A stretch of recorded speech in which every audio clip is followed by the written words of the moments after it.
ৰাজ্যত আজি ভূমিষ্ঠ হল নতুনকৈ আন এটা দেশী জনগোষ্ঠীয় সংগঠন। ধুবুৰী বিলাসীপাৰাৰ ৰাণীগঞ্জ SIRD ভৱনত অনুষ্ঠিত সাধাৰণ সভাত গঠন হল সদৌ দেশী জাতীয় পৰিষদৰ কেন্দ্ৰীয় সমিতি। ৰাজ্যত বসবাস কৰা খিলঞ্জীয়া দেশী মুছলমানসকলৰ উন্নয়ন পৰিষদ গঠন কৰা, দেশী লোকসকলক OBCৰ মৰ্যাদা প্ৰদান কৰা,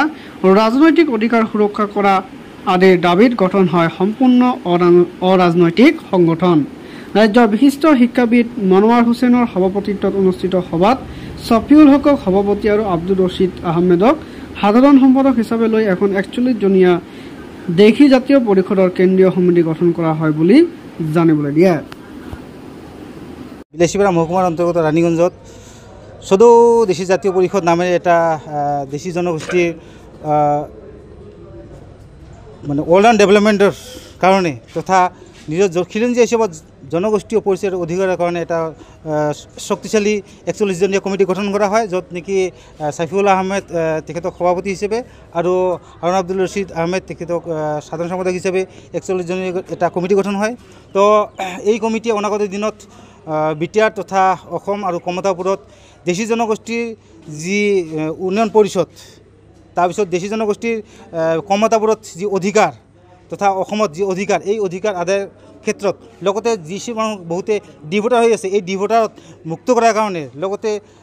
দেশী জনগোষ্ঠীৰ যি ভূমিৰ ক্ষেত্ৰত 3টা পিঢ়িৰ এই 3টা পিঢ়ি আদিৰ পৰা ৰিলেক্সেশ্যন দিয়াৰ কাৰণে আদি কৰি বিভিন্ন যিবিলাক মানে আৰ্থ-সামাজিক লগতে পলিটিকেল তাৰপিছত মানে ৰাজনৈতিক আদি কৰি বিভিন্ন যি সমস্যা আছে, এই সমস্যাসমূহ সমাধানৰ কাৰণে আজি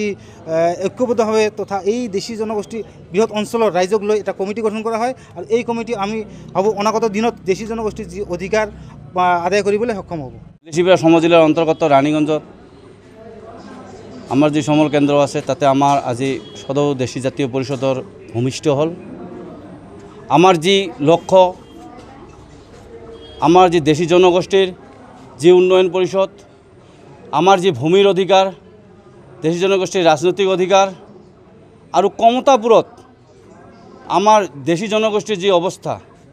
আমাৰ এই অৱস্থাৰ ওপৰত লক্ষ্য ৰাখি আজি আমি 41জনীয়া এখন পূৰ্ণাংগ কেন্দ্ৰীয় কমিটি গঠন হ'ল। আৰু এই